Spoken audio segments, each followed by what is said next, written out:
I hope you're all doing well. I am Farah Rahimi. I'm an administrative assistant at DAAD under the umbrella of World African Women for Work.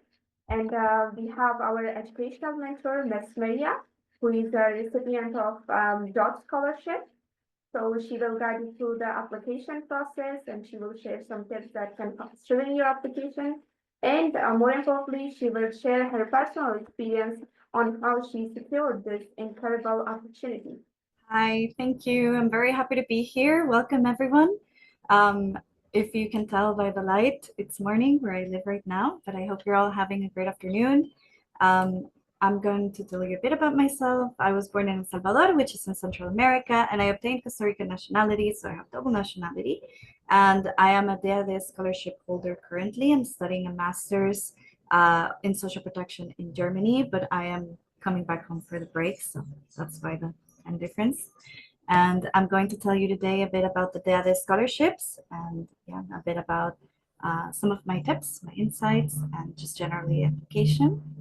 So just to tell you a bit about Germany first, I don't know how much you know about Germany, but Germany is the most populated country in the European Union, which means it has a lot of people, but it is also quite big, so it doesn't really feel as crowded as you would think, at least for me coming from a small country. And it also has a very diverse population, so that has been very welcoming for me, particularly because there are very diverse backgrounds in people, right? And there have been population studies that found that 40% of children under 5 right now come from migration backgrounds, so it is quite diverse and it is quite welcoming. Right now, Germany's population is generally aging, so this presents a set of challenges for them, for example, in terms of social security and in terms of labor force, but it also means that the country is tackling some solutions and trying to find young people to come to Germany, both to study and to work. It also presents opportunities for us international students. Also regarding the culture, I think you know some of the famous figures I included here, for example, Beethoven and Albert Einstein. Germany is really famous for classical music, for science, for literature, philosophy, and also for contributions to politics.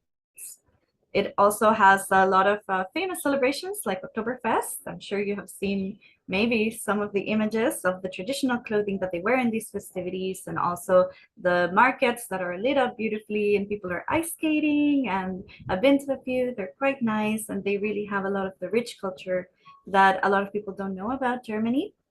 It also has a lot of very diverse food because it has a lot of diaspora from different countries. So you can basically eat food from different parts of the world, and there are many different options. If you are, for example, vegan, vegetarian, if you need to eat halal food, there are a lot of different alternatives in most restaurants for you to find. Also, it has a lot of UNESCO World Heritage sites. I think I wrote, 54, which include a lot of historical castles and different places. And it also has a lot of science museums, both natural sciences and modern sciences. And it also has many art museums from contemporary art, architecture, and other things if you're interested.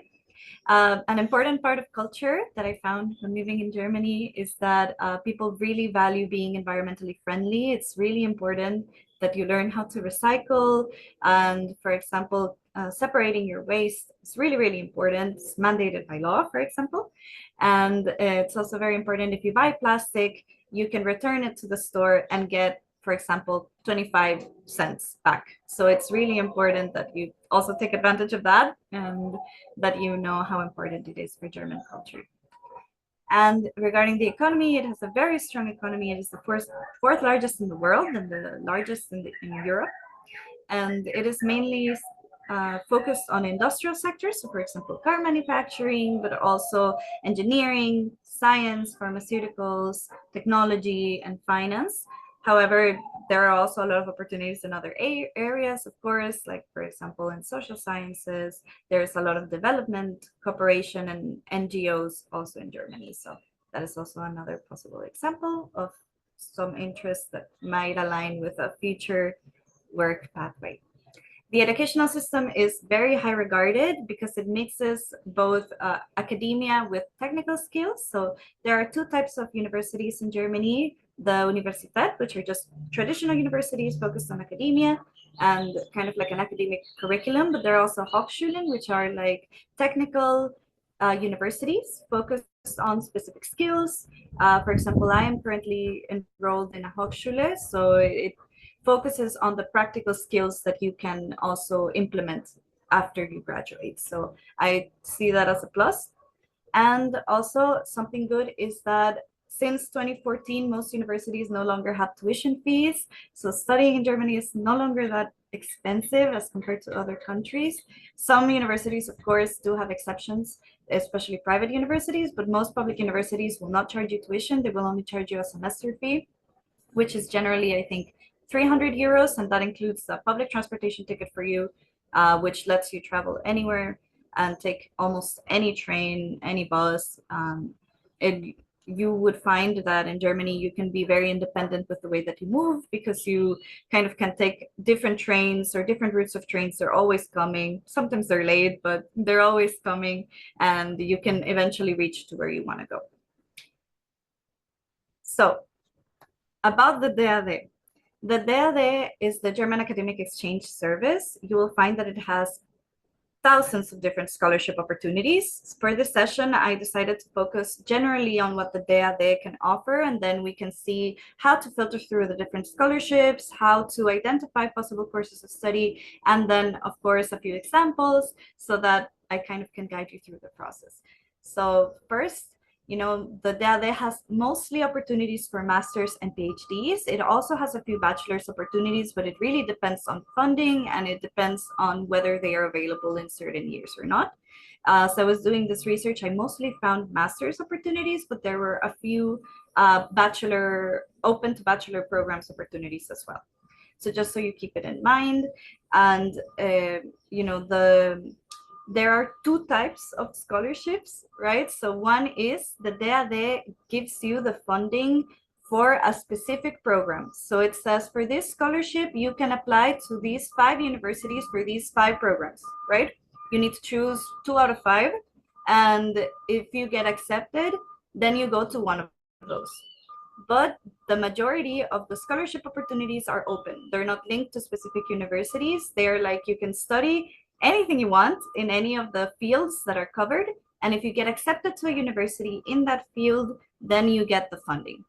So you kind of have to do the extra work of applying to the universities by yourself, kind of researching which programs you're interested in, researching which universities may appeal to you or you think you fit in the profile that they are requiring.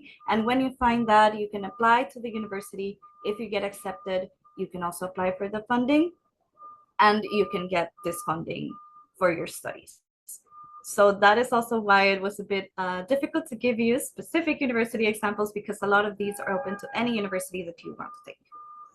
So these scholarships generally cover a monthly stipend. For master's level, it is usually around 992, 994 euros per month. And this is intended so that you manage your expenses and you decide if, like how much you want to spend on rent, right? Like and budget how much you want to spend on food, but they're not going to ask for any receipts. Like if you find I don't know, you find a super cheap accommodation, right? And then you can spend the rest of the money on food, on transportation, on whatever you feel like. This stipend does not ask you to specifically state your expenses. But, rent is a difficult topic in Europe in general, right? So it may be possible that you struggle finding an accommodation. And for this, they also have rent subsidies. So if you only find an accommodation that is more expensive than was originally intended, then you can apply for a rent subsidy. They can review it and they can tell you if they approve it or not. If they do, then they'll give you a bit of extra money so that you're able to cover those expenses. And yes, it also grants you allowance for travel. So for example, if you get accepted, they give you a lump sum so that you can buy your flight tickets or, your other means of transportation. Again, this is a lump sum that the DAAD calculates based on average, how much the distances between your country and the city, the prices generally. So it might not be exactly what your ticket costs. You may have to find either a more expensive option and kind of find to see how you can cover that. Or you may find, as most do, that if you go on certain dates and on certain long routes, you can find one that is under your budget, and you can have that bit of extra money, for example, for taxi for when you arrive, like from the airport to where you need to go. So it don't be scared. I think most people find it that it's enough, and they don't spend generally more than what is given to them. Also, if you have a spouse or a registered partner or children, you can also apply in certain scholarships to get a stipend for them as well in Germany. It's not guaranteed that you will be able to obtain the visa procedures, but if you do, like if the visa is accepted for your spouse or your partner or your children, and they come with you, then they, after 3 months of them living in Germany, then they can start giving you a partner allowance. So it's a bit complicated, not gonna lie, but it is a possibility, especially aimed at people who, for example, have kids, and that is maybe making them worry if they could take the scholarship or not. And there are also a lot of kindergarten opportunities in universities, usually for the caring of children, especially for single mothers. Then in the DAAD scholarships, they generally cover you health insurance. So you are given a health insurance from usually a private provider so that you can cover all of your expenses. And also this is required by law in Germany. They usually don't cover 100% of everything, but they cover a big part of your health expenses. So it is very good that you have this option. And it also has international coverage. So that means that, for example, as part of your program, you decide you want to do an internship in another program, the health insurance still covers you. So that's also a good benefit of this health insurance provided by the DAAD. Also, depending on the specific scholarship, the DAAD can decide if they are going to grant you with German courses, right? So for example, in my case, I had 3 months of learning German in Berlin before going to my university. And this is mostly so that even if your program is in English, then you can integrate a bit easier into Germany and kind of like be able to navigate some of the processes you need to do in daily life.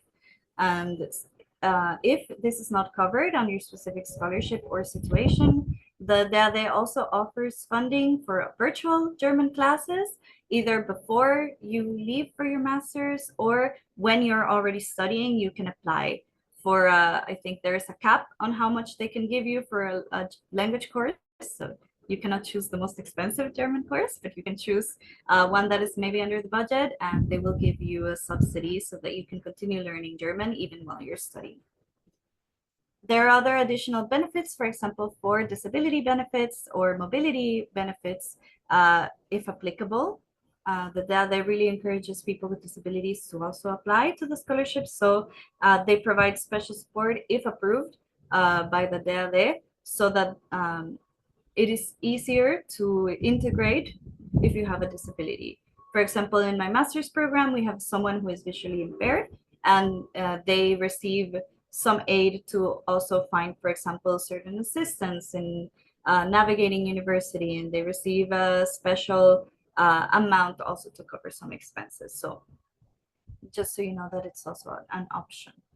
Now, something important is that the DAAD does not generally cover your semester fees. As I mentioned, these are generally lower than in a lot of other universities. They're usually around 300 euros per semester.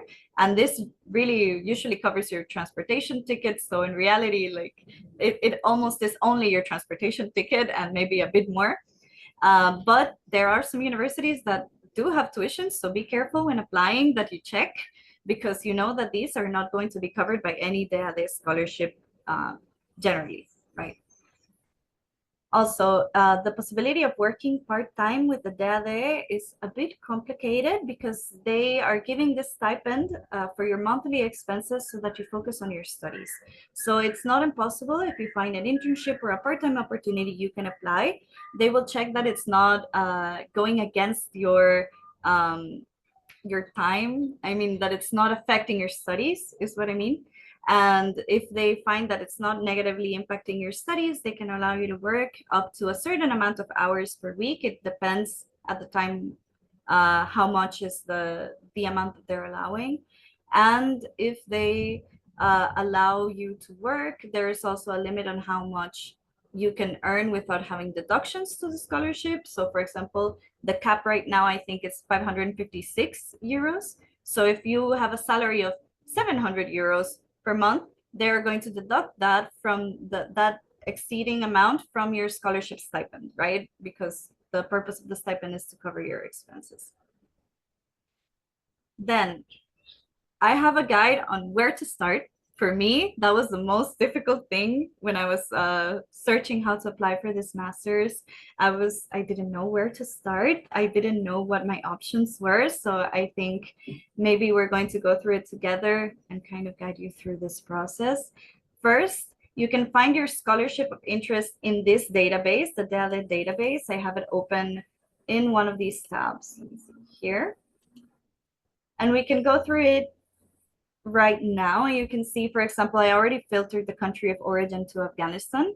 You can choose from basically every country in the world. And you can also search if you have a specific subject that you're interested in. You can also filter by that. For example, if you're interested specifically in engineering, right? And for example, if you want to do either a PhD, if you want to do an internship, if you want to just study, or if you want to do they also have like teaching programs, and they also have language programs, but for the purposes of this session we're talking about higher education. So for example, let's say study, right? You can select here if you want programs that are funded only by the DAAD, because some of these are also funded by partners and other sponsors, but they're also managed by the DAAD. So you can, if you care about that, you can check. If not, I would say don't really limit your options. You can just check what they have to offer. And for example, with this selection, let me see if my internet is helping. Yeah, I think it reduced here. So these are the 31 scholarship options that it's showing me for these criteria in engineering, right? I think my internet is working, but we can check back if not. Then the second point is you need to check if the scholarship that you're interested in is either open to any course of study, or if it's only open for a certain amount of courses, as I mentioned before. So for example, I brought you this one, a screenshot of this one, which is also here. We can see it in more detail. And as you can see, you can go through the different tabs here to see both the overview of what it is intended to provide, how long it is. So this one, for example, is I think what most of you may be interested in. This one is not bound to any university, and it covers all of your disciplines. So whatever area you may be interested can be achieved through this scholarship, right? So you can study anything without any limitation if you get selected for the scholarship. It gives some specific notes for some disciplines, such as architecture, fine art, performing art, and music. Those have a few limitations, but all other fields of study are free to go. So you can choose whatever university works best for you. And then the duration of the funding, this one is between 10 and 24 months, which is usually what master's degrees or postgraduate degrees take in Germany. And you can see here some special notes. For example, state to the DAAD when the university would start so that they can also manage the funding. And they tell you here how much per month they would tell you, what they would cover, some of the benefits. They would also give you a study allowance, for example.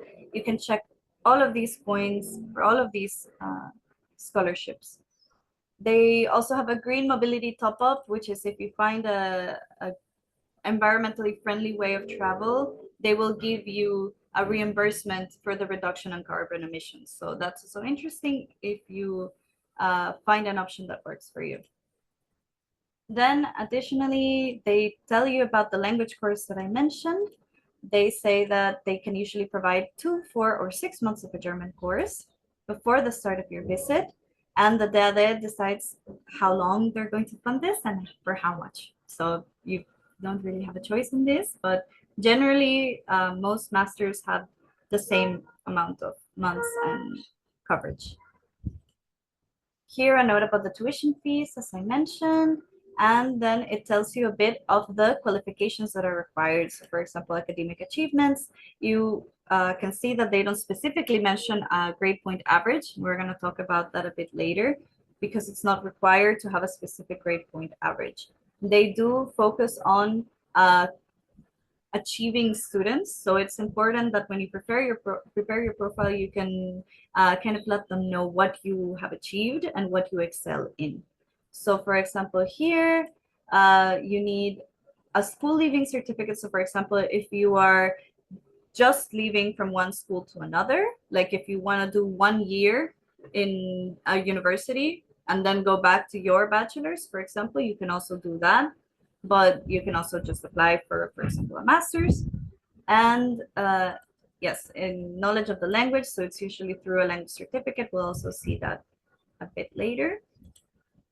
And kind of about the program that you choose. So they want to know the information about the university that you are choosing. And yes, some documents regarding motivation that include, for example, it's usually a letter of motivation, and it states why are you interested in this course, what do you plan to do with the knowledge that you obtain, and also what have you done outside of your uh, study experience or work experience. So for example, have you done community work, have you done I don't know, engaged in voluntary work, or have you helped your family with something, right? They want to know that you're engaged in a specific cause, for example, and kind of get to know you more on that side. And just general extracurricular activities are always good for any university. So it's also what they're asking about here.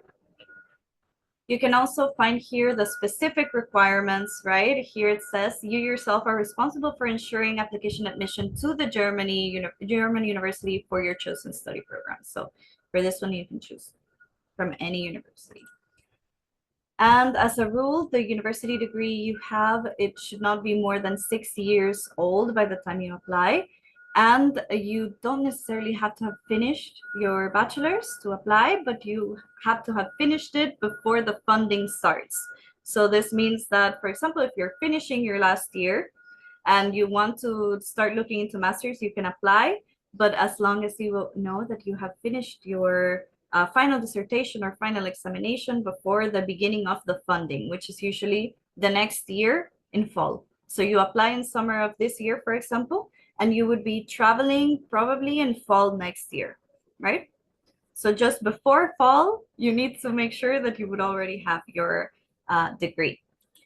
Then again, there are a few considerations specific to what your profile is and what your university, your chosen university requires. So it's important that you check both, check that you meet the requirements both for the university and for the DAAD scholarship.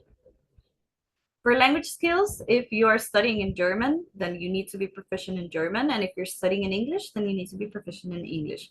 Usually universities only accept the TOEFL and the IELTS test scores, but there are a few exceptions. So you can also look into, they usually have, each university has a section that says language requirements, and then they tell you, for example, if they accept other types of tests, if they accept, for example, if you have a certain course or if you finish your university in an English speaking program, they are going to make some exceptions. So you can also look into that and see if you qualify for an exception or if you need to get one of these different tests. Okay, and you can see here an application procedure. It gives you the dates. So for example, it tells you this is for this year, right? So don't be scared. This year, the selection process was in January, which means that people applied for this one last year, right? And usually in the middle of the year. And the funding starts in October 2025. Then the application documents, for example, need to be uploaded both to your university and to the DAAD portal. So you will make an account with the DAAD when you have applied, and you will upload all of your documents there so that they can check them. And here you can see some of the documents they ask. For example, they ask for your CV, a letter of motivation, a letter of admission to your university. I would really recommend for these specific scholarships that you look well in advance into the time frames for application in these universities so that you are able to apply to the scholarship already having a letter of acceptance for a university. Then, if you're planning to do a master's degree, you can submit the preferred master program information. They give you a little form here. This is kind of like the form that they suggest, and they have the translations in English under each of the German information that they require. And here you can give up to 5 different choices of universities, so it's quite a lot from what you can choose from. And it also increases your odds, for example, to get accepted into one of the 5. Okay, then you also are going to be required to have your final grades, the transcription for your university grades, the proof of knowledge of English or German, depending on what you decide to study in, a letter of recommendation, and other documents. As a general rule of thumb, every document you submit needs to be translated to German or English. This is one of the things that took me the longest time because I didn't think that I would have to. So make sure you find a translator in time that can work on these documents for you. And usually you may have to certify them depending on the requirements. So you need to translate the document first, and then you need to certify the translation. And for me, in some cases, I had to certify the document first, translate it, and then certify the translation because they were asking for both. So make sure you write all of the documents that are being required and the timeline for you to get all of these documents in order so that you don't run out of time. Then again, every university certificate that you have or final examination that you have, the proof of language you need to submit. You need to also submit a valid identification document, preferably a passport, because then they know you're also ready to travel. If you don't have a passport yet, you will need it for the visa, but you can present your ID for the application of the scholarship. Then you need to provide a transcript that has the explanation of the grading system. So for me, I had to talk to my university and ask them to include a little note below the transcript of records, which is all of my grades for my bachelor's. And they had to add a note saying the scoring system in this university is on a scale of, so in my case, it was from 0 to 100. And so they know that the passing grade was 70, right? So they, when they have this information, they can kind of calculate themselves how much that would be in the German system. You don't need to do that for them. Okay, and the application is only valid if you submit everything by the deadline. So again, make sure you start early and start getting all of the documents you need in time. If the documents are submitted by post, it may also delay. I would really recommend that you upload them online, but I'm also kind of paranoid of the documents getting lost in the post. So I would really recommend submitting online as much as you can. It is possible that if you advance in the process, they require you to send some physical documents to the university. Universities may require this. It can be quite expensive also often to send these documents by post. So make sure that you are prepared. For me, for example, they told me, I think, with a week's notice. So I had to pay extra to make sure that they got there in time. So just keep that in mind. And then the portal closes at 24 hours. So that means at 12 in the German time zone. So it's really important that you keep that in mind so you don't think that you have until midnight your time zone, but then it turns out that it wasn't the case, right? And yeah, data sharing and data protection, they have different regulations of how they protect your data, how they don't share your data, and you can read all of those documents if you want. They also have some contact information, so you can either check some of their websites for important links, which I included one of them here. I think this is the one that worked the best for me to kind of guide me through the process, but we'll go through it in a little bit. And, sorry, this is the wrong one. Okay. And they also have a DAAD contact person, usually. They tend to be a bit overwhelmed, especially during application process. So don't, my advice would be don't ask something before you have already searched it on the website, because maybe it's faster for you to find it online instead of waiting for our response. And generally, just so you know, also universities have a focal point that you can reach out for questions. When I was applying, I also reached out to, I think, both of my options to ask a few questions regarding their curriculum, and they were really helpful and they responded generally fast. So it's also good to know that you have this option. Like, you can contact them if you have any questions regarding their application process, their requirements, or their study curriculum. And they also have a phone number for the DAAD, but again, it's open in their time zone and it is an international call. I don't think I ever contacted the DAAD through phone, but it's an option if that is interesting for you. And here are some other resources that you can find regarding the DAAD, and you can also find some immigration information specifically for Afghanistan. So it's also important that you check so that when you're applying for the visa, you know that you meet all of the requirements. And here, there is even a link for submitting the application. You can see here all of the steps. They guide you through it. They tell you first you have to register in the program. Then you need to request a recommendation form, which can be downloaded from the portals, and then you need to fill it out. And you can upload it in the letter of recommendation. So for example, this you would send to your professor, and your professor, for example, if that's your reference, would fill it out. Or, I don't know, your former employer, right? They could also fill that out. And then applying online in the portal, it just tells you, make sure you have all the documents, make sure you have all the translations. If you have a document that requires signature, then you need to scan it and upload it. So that for me was also difficult because I don't have a scanner. So I had to go to a printer office several times just to get everything scanned. So be more organized than I was. Make sure you know all of the things you need to sign and scan so you can scan them all at the same time. And then you submit the application online and it takes a few months. So for example, you know that for this one, the deadline I think was around July, and they only tell you if you have been accepted in January, right? January, February. So it takes time and you need to be patient to wait for the response. But during this time, you may have an interview already with your university because they also have their application process going on. So during this time, you may be having interviews with different universities and maybe receiving more updates on them about your acceptance. But generally, from the DAAD, it's usually January that you will receive a response or a letter of award saying that you have been granted with the scholarship if you were selected. Now, going back to this is, for example, for the scholarships where you can choose your own university, right? I think for these, it's on you to find the universities. It requires a lot of organization to make sure that you meet the deadlines for all of these universities and the required documents for all of these universities, because they're probably going to be different.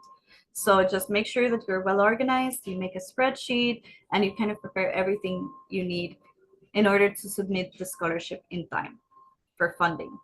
Also, something that is important to note before I forget is that if you have a letter of acceptance for university and it came after the application process for the scholarship, for example, so you weren't able to apply for the scholarship, you can ask the university to defer or to delay, sorry, your entry to the next year. So you have the acceptance letter and you can delay your entry for the next semester or the next year so that you can apply to the scholarship on that term. So that's also a possibility in case, I don't know, the university has a very different acceptance procedure, or they just took longer to decide on your case, for example. So it's good to know. Aside from that, if the master's or scholarship opportunity that you're interested in is linked to a specific program, sorry, no, sorry, I forgot something.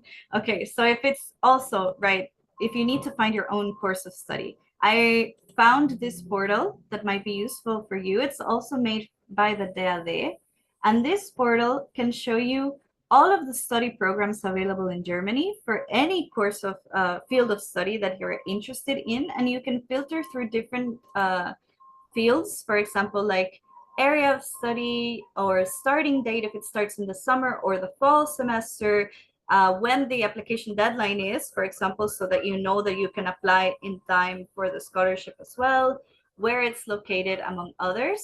So I thought we can go through it together. So here is the website. It's called My Guide DAAD. So you can say, for example, if you're interested in any of these fields, or if you don't know yet, you can also say that you're unsure. Then you can say that you're aiming, for example, for a master's. And then you can say in which language you prefer to receive the master's program. So let's say English. And then you click Start Here. And when it loads, you can see that it starts showing you in alphabetical order all the different thousands of programs that you can apply, that you can choose from, depending on what you're interested in, right? So here it has 1,854 different study programs that you can choose with these filters. But you can, of course, choose here which area you want to study, and they have different subcategories. So for example, if I go in humanities and social sciences because I want to study social sciences, then I can just click social sciences. I know that there are 63 different master's programs that I can review, right? Or if you are more interested in living in a specific place, you can enable the map. I don't have location activated for Chrome, but you can activate it yourself and you can show on your map and you can filter through the different locations to see the universities that you might be interested in. You can also choose what type of institution you want. So for example, as I mentioned, there are universities and there are applied sciences universities, which are the more like technical universities. So if you really want to have an academic, more academic experience, then you can choose university. If you want a more academic with practice, you can choose applied science, or if you're not sure, you can just leave it as is or click both. And then you will see that it starts filtering specifically for those two universities.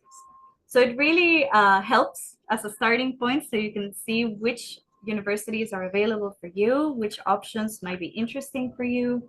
And for example, I think it didn't select social sciences, but if I do, then it'll start updating the results. And then you can see all the different options that you can find in different universities. It will also tell you if it has a semester fee or not, or sorry, a tuition fee or not. So for example, this is a private university, so you can see it has a very expensive tuition fee. So maybe not what you would want to go for, because you know that the DAAD does not cover tuition fees. But generally, if they say no information, it tends to only be a semester fee. And that semester fee is as I mentioned, probably going to go straight into your public transportation card. So you might need to get it anyway. So it's not that much money if you think about it. And yeah, this is a bit of how you can start brainstorming which areas you're interested in and what universities may work for you. And you can select the 5 options that the scholarship allows you to. So now, if the scholarship is bound to specific universities or fields of study or courses, because they can be different requirements, then you can check the specific requirements on which universities you can apply to in the scholarship page. So, for example, I found this one, development related postgraduate studies, that includes masters as well. And you can see here the list of all the postgraduate courses that have an application deadline for 2025, 2026 that you can apply to. So they have kind of like this huge table that you can go through, and you can find the different fields of study. For example, if you're interested in urban planning, if you are interested in health, if you're interested in media, if you're interested in social sciences or education, you can find these are the ones that are available for these fields. And so they already tell you the university. They give you the link so you can click and you can go specifically to the university page where you can find all of the information for this program. the admission requirements, the German language requirements, etc., etc., etc. So you can see from all of your options which works best for you. And they tell you as well the specific information that you may be interested in for the application deadline, the requirements, the selection process, and etc. So it's very helpful. You'll see that all the information you need is going to be in this platform, but if you don't find something and you don't find it in the guidance websites of the DAAD like this one, you can always reach out to the university or to the DAAD. Okay.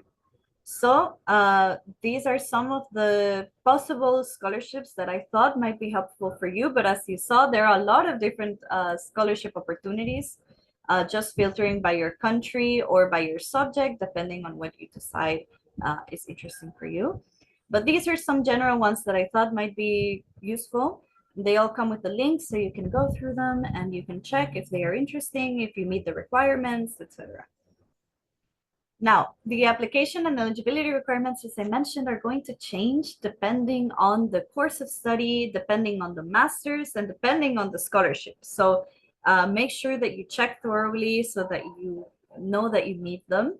But here are some general requirements that I think mostly apply for all of the different scholarship opportunities, in case it's helpful to have this guide. So having an English or German proficiency is most likely going to be required.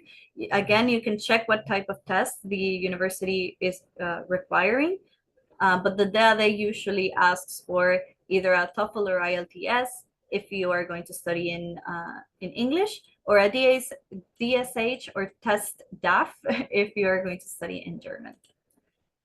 Then an English or German translation of your documents is also going to be really important, as I mentioned, and generally they're always going to ask for this. The age limit is important because usually they don't have age limits, so you can take a master's whenever you want. But there are some examples in some programs that the funding may be limited to a specific target group. So they may say, for example, it's until people who are 35 years old, for example. So you can then see, okay, do I apply, do I not apply? And also, as I mentioned, some of them will require that your degree is not older than 6 years, so that's also important to know. Then regarding if you have to have a finalized degree, then as I mentioned, some universities may allow you to apply even if you haven't finished your bachelor's yet, as long as you have finished your bachelor's by the time that the funding starts. And this is usually by the time that the university year starts. So you can plan that accordingly to make sure that you have finished your studies by the time that you would be getting the funding, which means that if you are in your second year, for example, of university, and depending on when your graduation from your bachelor's would be, you can start applying from your third year. You can start applying in the early fourth year, right? Depending on when your school calendar is. Just make sure that it's ready when you get the funding, or else you won't be able to get the funding. Then good academic and professional achievements are usually acquired because it is a scholarship that aims to be catered to people who excel in their fields. But as they mentioned, I took this from the DAAD website because I thought that it was very well written.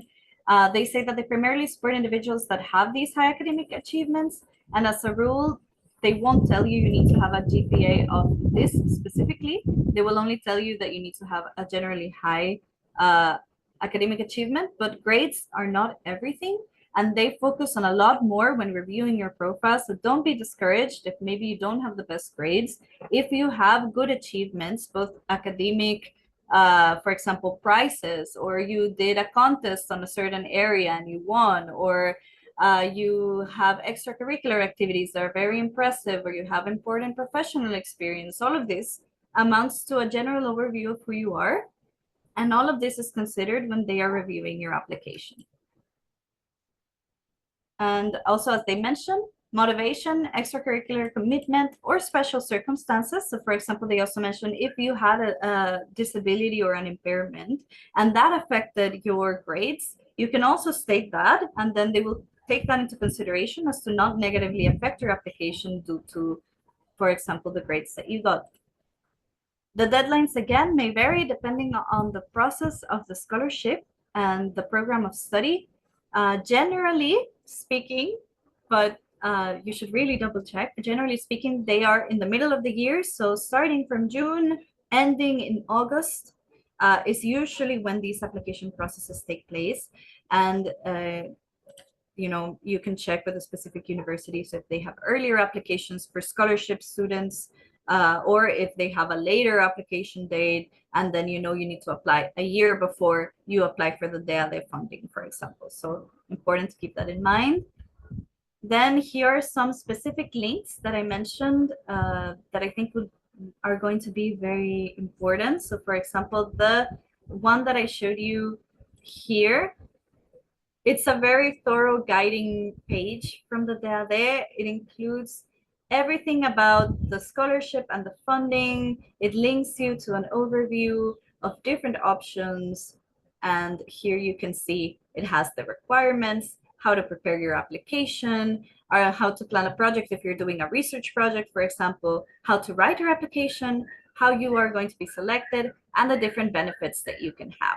And they have all of these frequently asked questions that you can go through. They're very helpful.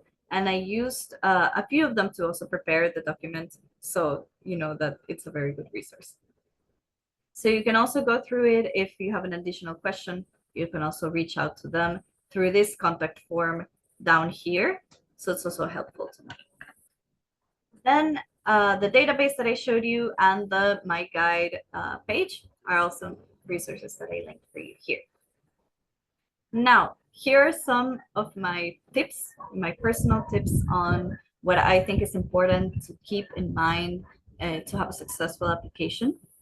So my I think probably the most important advice is to remember to tell your story.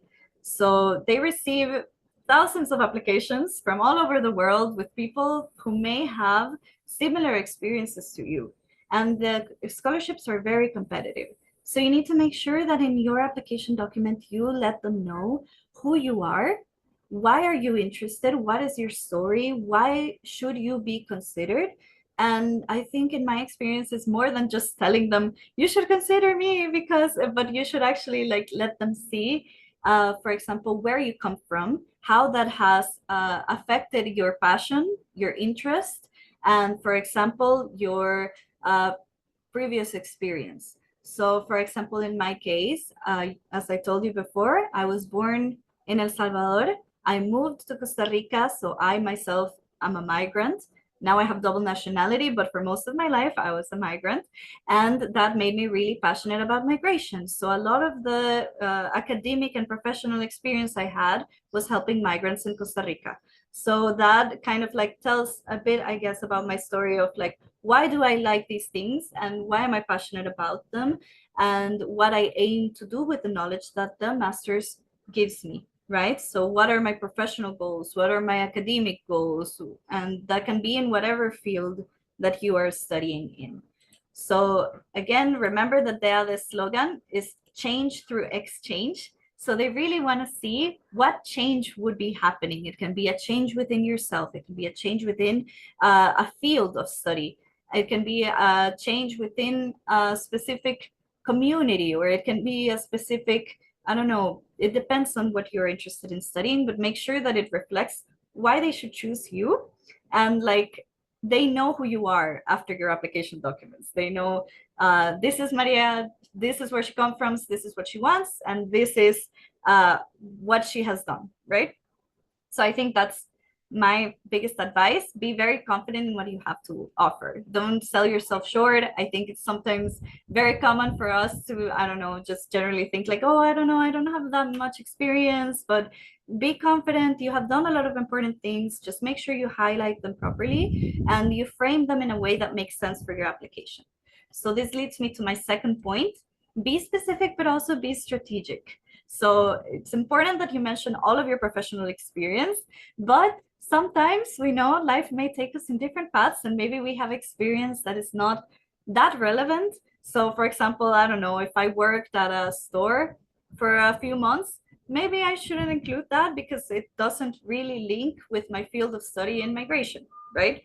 So maybe it would distract from the fact that I do have some relevant professional experience or relevant personal experience with the topic if I start adding other things that maybe are not linked. So focus on the link. If you have, for example, you did community work that was maybe centered around teaching, right? But what were you teaching? Maybe what you were teaching is related to the field of study in one way or another. Or maybe you were teaching a specific population that you are interested in serving through your work, right? So kind of think about how to draw these lines between your experiences. Also, sometimes the roles that we have are not very self-explanatory. So make sure you write in your curriculum kind of a brief explanation of what you were doing in these positions or what you were doing in this experience. Also, take advantage of your LinkedIn network. I think a lot of people don't do this, but it's a very good opportunity. Find people who are from your country, from your city, from your community, or just generally people who have studied the program that you're interested in, and connect with them. And you can ask them on LinkedIn kind of how their application process was. You can ask them for tips. You can ask them what their professional experience was. You can go through their profile and kind of see what their experience has been, and that can give you an idea kind of like what the universities are looking for in the people that they accept. So of course everyone is going to have kind of like a different variation of a program, of a background for a program, but you can kind of give you an idea of what is the relevant experience that they are considering, and maybe you can start piecing together if your profile can fit in there, and like what you can do to your profile in order to fit into these general profiles that they are accepting or they are prioritizing. And that also leads me to my fourth point, which is building your skills. So if you know, for example, you're interested in a field of study and maybe you don't have specific experience in that yet, don't worry. They are usually not looking for people who have 10 years of experience, right? Or 5 years of experience. Like, it's not generally required to have a lot of experience. It's just required to have some foundational skills and some foundational uh, kind of like closeness to the topic that you're going to study. So for example, if you find that you're very interested in data, right? But you haven't really worked with data before. So you can find an online course kind of to familiarize yourself. There are a lot of free online courses from universities that you can search online, and sometimes you have to pay to get the certificate, but they let you take the entire course for free, not getting a certificate, but you have the knowledge. So you can also write that down in your curriculum, and you know that it adds up, right? So you can say, I took this course, I took this other course, or you can start familiarizing yourself with research on certain areas that are relevant. You can start engaging in community programs, for example, in a charity or in your local, I don't know, for example, here in Costa Rica, there are a lot of community churches and they do a lot of activities. So you can involve yourself voluntarily and start building your experience in a certain field. You don't have to wait for a LinkedIn position to open up. You can be proactive and start earning that experience that might lead you to building the skills that you think are going to boost your chances when you're applying. And also super important, I know that AI is the buzz right now, but remember to use AI very wisely, right? They are tools. They don't write the applications for you. Usually people can tell really easily when something was written by AI, especially if it's your motivation letter that is supposed to be super personal and kind of tell about you. So my recommendation is don't use it to write things for you. If you want to use AI, use it like a friend that you're asking advice to. So you can tell them, what do you think I should highlight from my profile? I have this experience and I'm applying to these masters. And then the, ChatGPT or whatever AI platform you're using can give you some ideas. And it's useful because sometimes even bouncing ideas off with other people is very, very helpful. And it can save you some time of Googling and researching through different third-party sites, for example. But please don't use it to write your letter of motivation because it's going to look very generic. It's not going to make your profile stand out. from all the different applicants. So make sure that it has a very personal touch. And if you use AI, also keep in mind that the DAAD has very specific guidelines, for example, crediting use of artificial intelligence, and also making sure, I think I highlighted it here, even when using technical tools, the authenticity of your application must be maintained. Applicants' unique qualities and characteristics should remain evident as these play an important role in the selection process. So also keep that in mind. And then, as I mentioned, this is also, I think, for me, one of the most important tips is stay organized and start with time. So if you know that the applications are going to be generally in the middle of the year, maybe start looking now. For example, start looking into the different university options.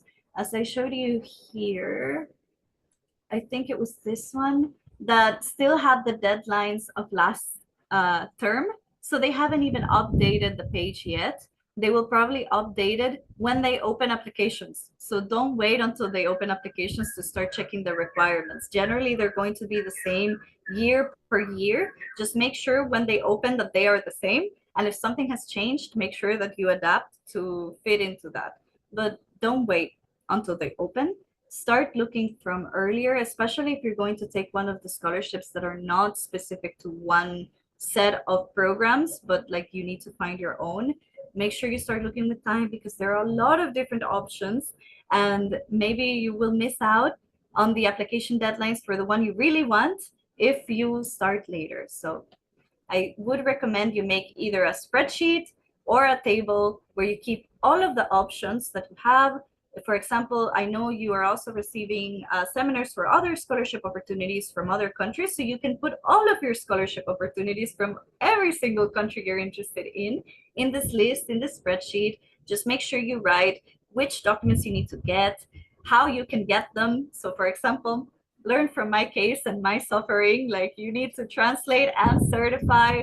So that means you need to go to a translator and then you need to go to the ministry that certifies documents. So make sure you know where you need to go and when, and you keep that in mind in order to not miss out on these deadlines, because incomplete applications are not going to be reviewed. They're not going to let you submit documents later. They are only going to review applications that are already complete by the time the deadline arrives. So keep your options organized, keep links in place. For me, when I was applying, I was considering many options as well. And sometimes they started getting mixed up in my head.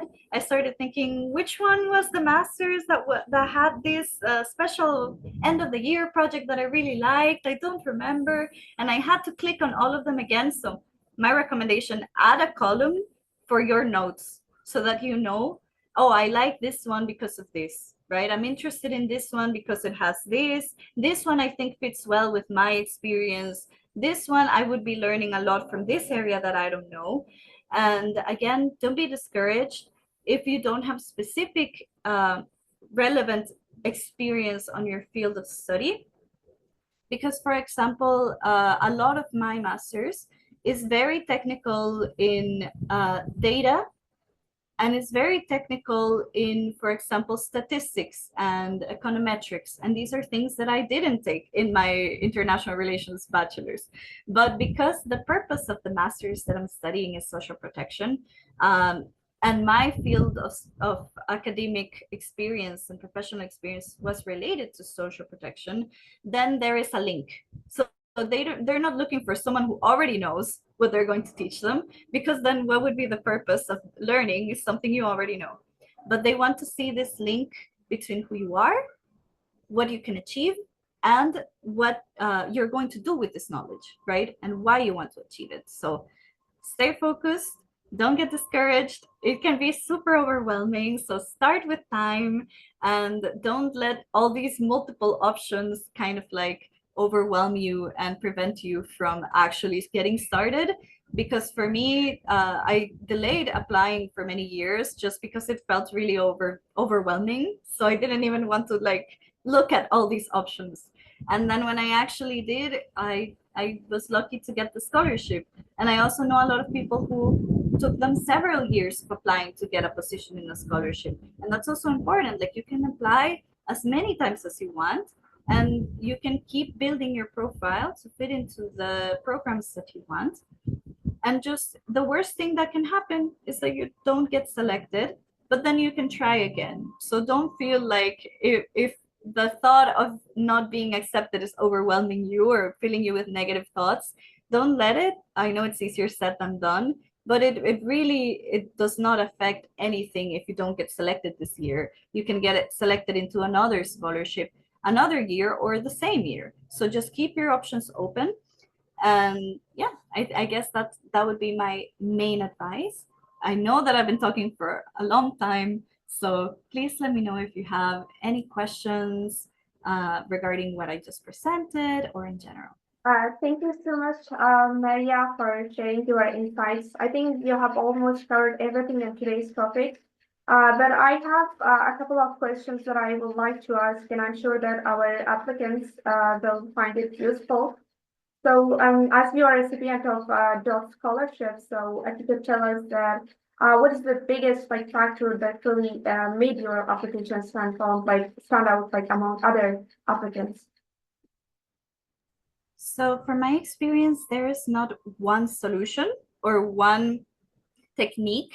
I've seen among the scholars that we have very different profiles. They're not looking specifically for one type of person. I think what they're mainly looking for is that story that I mentioned. Like, why should it be you? Like, what can you provide that maybe other people cannot? And kind of, I think that is why we are from different profiles, because everyone has something different that they can add.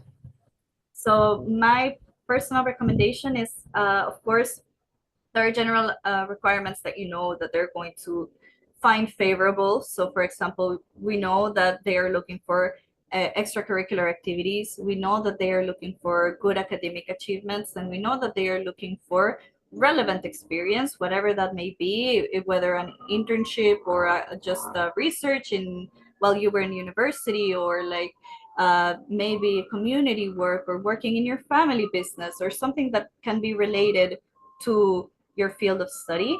So we know that there are these general things that they're going to look for. And also English proficiency, for example, is going to be important because the program is going to be most likely in English, or German proficiency if you're brave enough to do a master's in German. I wasn't, but I think most likely your personal touch is what is going to set you apart from other applicants. So focus on thinking, what makes me stand out from other applicants? What can I provide that maybe not everyone can provide? What is my story? Why am I here? And what sets me apart?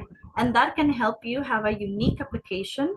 And those are the ones that they are most likely going to remember, the ones that stand out from kind of like the general, I would be really interested in this because I want to learn more, right? So you kind of have to make sure that they know this makes sense for this person. It makes sense for them to study this. It fits just right on what they can do.